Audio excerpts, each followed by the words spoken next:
you wanted to know what summer is like in Japan, all you need to know is that it's hot and humid. I've never been in a place where the afternoon heat is exactly the same at night. There's no cool down at all. So this is the food that I would eat in the Japanese summer to keep myself cool. The first being Suman.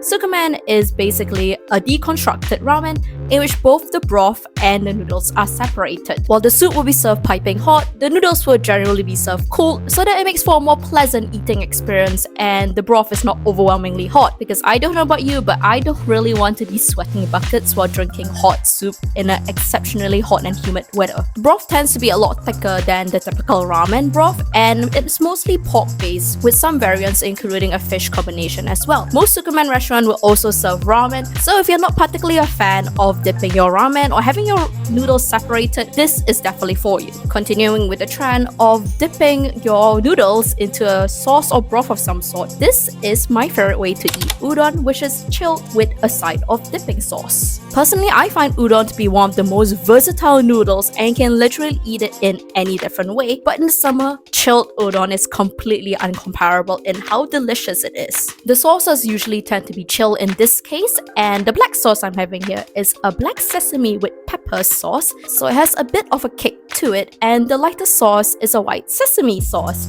which is always very rich and very comforting and pairs perfectly well with udon. In terms of versatility, a really popular way to eat udon is to have it in a carbonara inspired style. And trust me, it doesn't sound that great, but it's probably one of the most delicious things I have eaten, because this basically replicates the carbonara sauce with the exception of the noodles using udons instead of pasta. The udon is chewy and its thickness means it can carry the sauce a lot better, meaning that you don't really waste anything as you eat. I think this place is probably one of the most delicious udons I have eaten, and it's a place that you'll always catch me visiting whenever I'm in Tokyo.